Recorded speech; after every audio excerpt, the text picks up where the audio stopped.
welcome to the deep dive. Today we're really zeroing in on something absolutely crucial, getting started with spoken English. Right, those very first steps. Exactly. We've got this great step-by-step guide, and our mission really is just to pull out the most practical phrases, things to get you speaking from day one. Yeah, without getting bogged down in, heavy grammar right away. It's about communication first. We know you, the listener, are keen to build that foundation pretty quickly, but thoroughly too. You want clear steps, something engaging, but not, well, overwhelming. And that's what we're aiming for, accessible, encouraging. And the source we're digging into is the Start Speaking English from Day One Step-by-Step Guide series.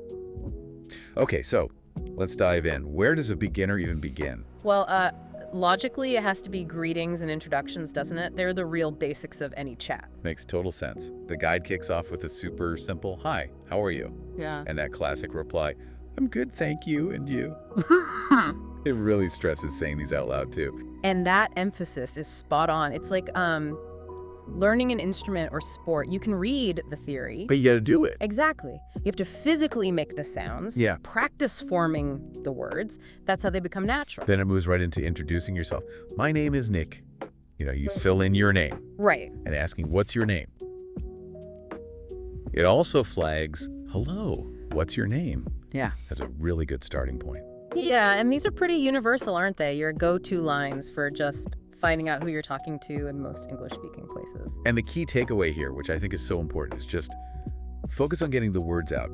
Don't stress about perfection right at the start. Absolutely. That hesitation, that fear of mistakes, it's so common. But fluency isn't about being perfect immediately. It comes later. It comes from practice, from actually using the language. Accuracy improves over time with more speaking. Okay, so we can say hello, find out a name. What's next for basic chats? Simple questions. They're crucial for getting basic info and just keeping the conversation going. The guide brings up, "Where are you from?" Gives examples like, "I am from India," or "I'm from Mexico." Encourages you to slot in your own country. And that's a really key question for making a connection, isn't it? Knowing where someone's from gives you a little bit of context. Yeah, definitely. And then there's "What do you do?" With examples like, "I am a student," "I am a teacher," or maybe "I work in a company." Right. Those two questions, where you're from, what you do, they're kind of the backbone of those first interactions. Helps you figure out who you're talking to, find common ground, maybe. So you've met someone, got the name, origin, job. What's next in the toolkit? Talking about time, it's just incredibly practical, isn't it? For planning, appointments, everything. Right. The guide introduces, "What time is it?" Simple answers like, "It's 3 o'clock," or "It's 5:30." There's even a little dialogue. "Excuse me, what time is it?" "It's 7:30. And notice, in there, that's important. It's the polite way to get someone's attention before asking something. Shows a bit of consideration. That mini dialogue is really helpful, actually. Shows how it sounds in, a real situation. Exactly. Even just running through it in your head, imagining saying it, helps embed it. Makes you more comfortable using it for real. Okay, greetings, intros, basic questions, time. Check. What about when we're out, maybe grabbing a coffee or something? Ordering at a restaurant or cafe. Very common, very practical, especially if you travel, but even locally. The guide gives us useful bits like, "I would like a coffee, please," or "Can I have a sandwich?" And it reminds us, importantly, to say thank you. Yeah, see how please and thank you keep popping up. Small words, big difference. Politeness, respect. It smooths things over. And for when you're done eating, it suggests things like, "The food was great." Nice touch. And "Can I have the bill, please?" So that covers the key points, doesn't it? Ordering, maybe giving a compliment, asking for the check, gives you the tools for a common social thing. Right. Now, what if we need to buy something? Not food, but other things. Shopping phrases, just as vital for everyday stuff, whether it's the supermarket or, say, a clothes shop. The guide pulls out essentials like, "How much is this?" Crucial. And "Can I try this on?" Yep, direct, necessary questions. Find out the price, see if it fits, before you commit. It also adds others like, "Do you have this in a different size?" Handy. And the very useful, "I'm just looking, thank you." That one's gold when you just want to browse. It really is. A polite way to signal you're not ready, you just want to look around. Takes the pressure off, makes shopping more relaxed. The guide also mentions repeating things like, "How much is this?" and "Do you have this in another color?"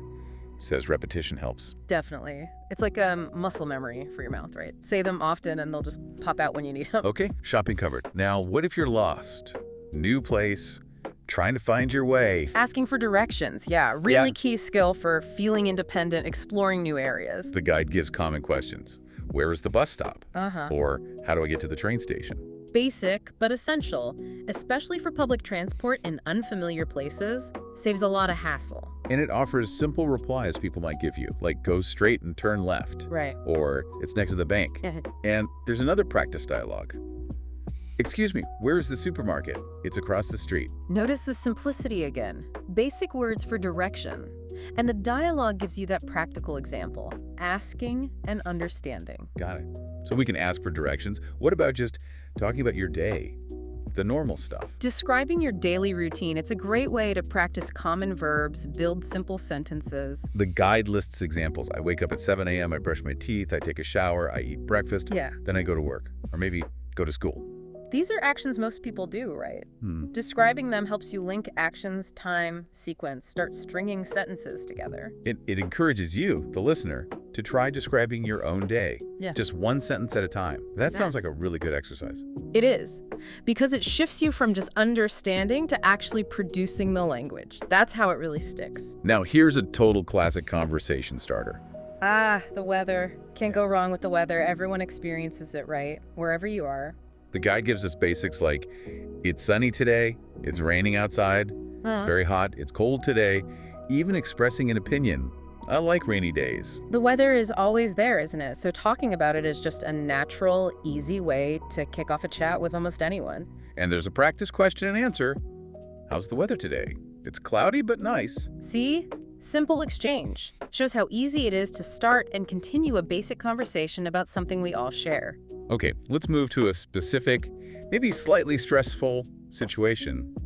Travel. Airport phrases. Yeah, absolutely essential if you plan to fly internationally. The guide has helpful questions. Where is the check-in counter? Key first step. What's the gate number? Need to know where to go. And how long is the flight? It also includes the statement, I have a reservation. These cover the main stages at the airport, don't they? Check-in, finding your gate, flight duration. Having these ready can definitely lower the travel stress. Yeah, even if you're not flying tomorrow, it's good to have these tucked away. Exactly.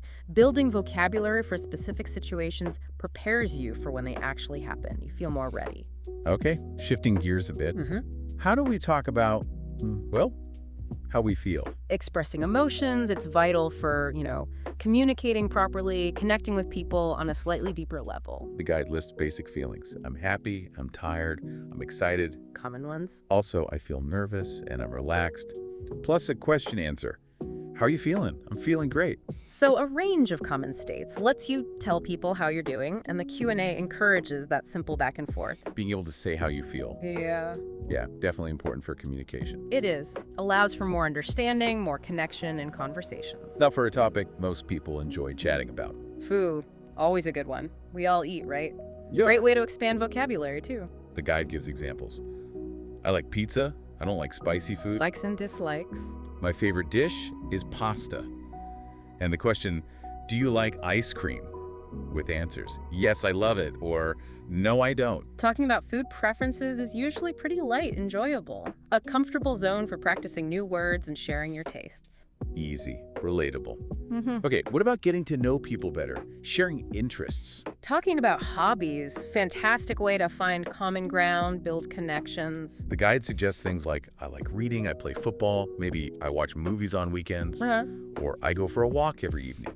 It also prompts you to say, I enjoy your hobby, and ask, what are your hobbies? Sharing what you like doing, asking others about their interests. It's fundamental to getting to know people, isn't it? Finding those shared passions. It really is a great way to make friends.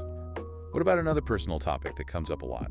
Talking about family. It's a natural way to share some basic personal details. The guide has examples like, I have 2 brothers, I live with my parents, my sister is a doctor. And the question, do you have any siblings?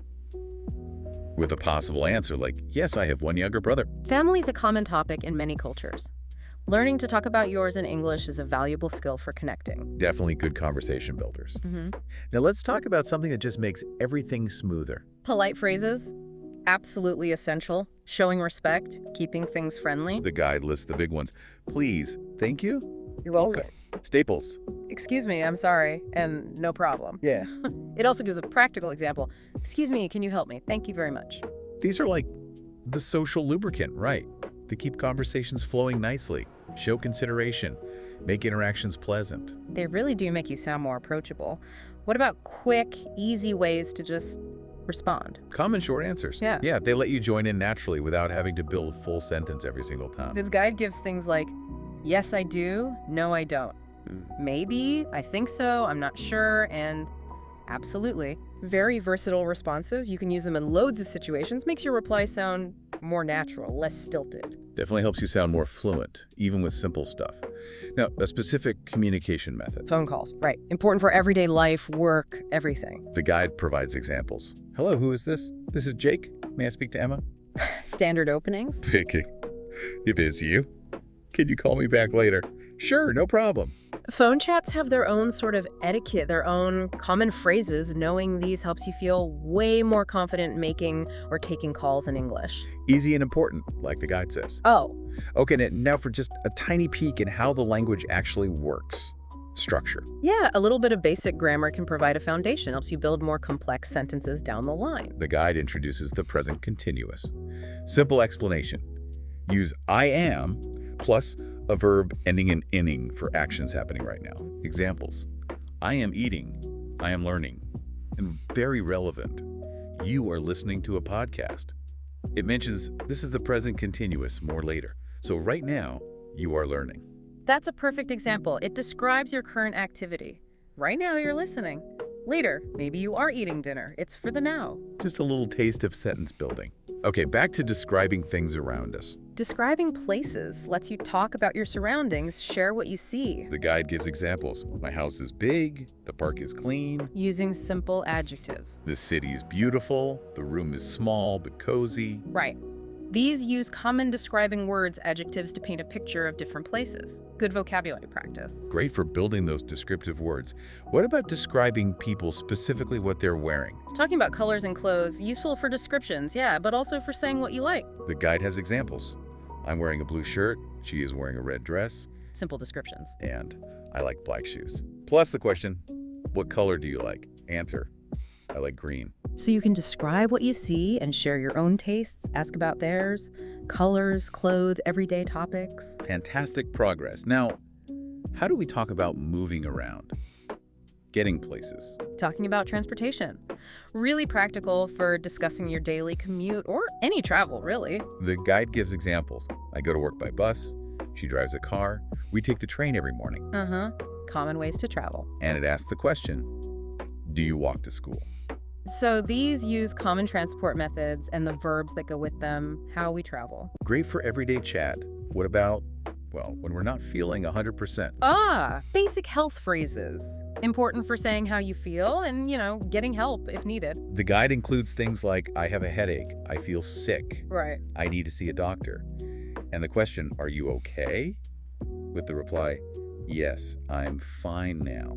Essential phrases for your own well-being and for understanding if someone else isn't feeling well. Now let's get really specific about where things are physically located. Talking about locations using prepositions. Yeah, helps you be clear about where objects are. The guide has examples. The book is on the table. Simple on. The phone is under the chair. My bag is next to the door.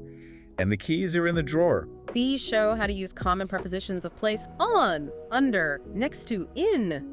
Crucial little words for clear communication. They really help you visualize where things are.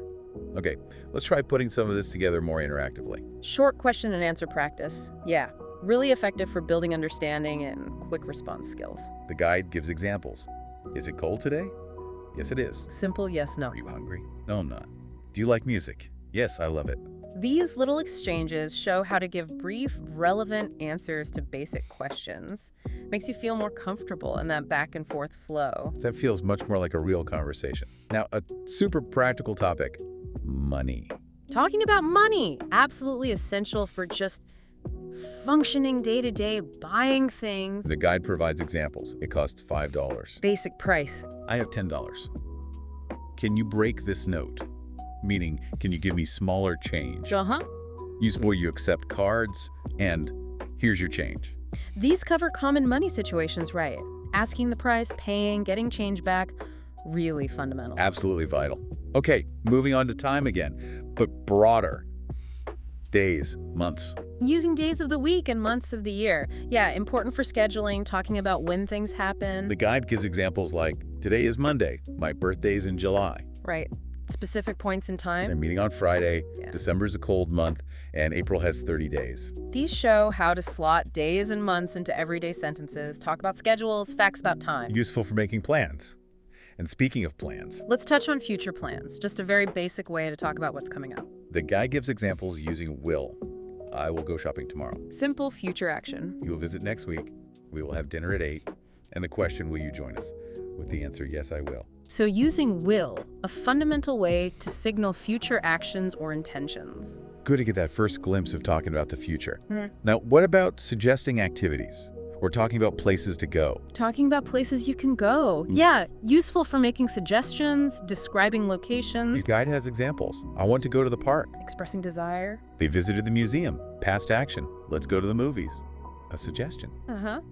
I like the coffee shop downtown. Preference. And the mall is crowded today. Description. So it mixes desires, past events, suggestions, descriptions, all about places. Handy for social stuff. Exploring. Now, something we hope you don't need, but crucial just in case. Emergency phrases, absolutely critical for safety, getting help urgently. The guide lists things like help. Very direct. Essential. Call an ambulance. I lost my passport. I need a doctor. And where's the nearest hospital? Yeah, these are direct, serious phrases for when you need immediate help or need to flag a serious situation. Definitely vital to know. Okay, finally, for this foundational block, let's pull some threads together. Useful daily lines. Yeah, kind of reinforcing many of the core phrases we've talked about. The guide gives examples like, what time is it? It's 3.3. Oh, that. Where are you going? I'm going home. Basic question, simple answer. Uh-huh. Do you need anything? No, I'm good. Offering help, declining politely, and let's meet later. Sounds good. Making a loose plan. These little dialogues really do wrap up a lot of the basic conversational building blocks we've looked at. So wow, we've actually covered a massive amount of ground there. From the very first hello to Yeah. handling simple everyday things, it's amazing how many useful phrases you can start using pretty much straight away. Absolutely. We've hit greetings, introductions, basic questions, time, ordering, shopping, directions, daily routines, weather, airports, feelings, food, hobbies, family, politeness, short answers, phone calls, even a tiny bit of grammar, describing places, clothes, transport, health, locations, Q&A practice, money, days, months, basic future, places to go, emergencies, and those daily lines. It's a solid start. And remember, for you listening, every single time you actually say something, even just one of these phrases, that's real progress. Keep practicing, keep trying, keep listening. And that leads us to a final thought for you. Pick one. Just one new phrase that's stuck with you today. Your challenge, maybe for the next 24 hours. Actively look for 3 chances to use it. Could be simple, like, hello, how are you, to someone in a shop. Just think, how does consciously seeking those moments to speak change how you learn?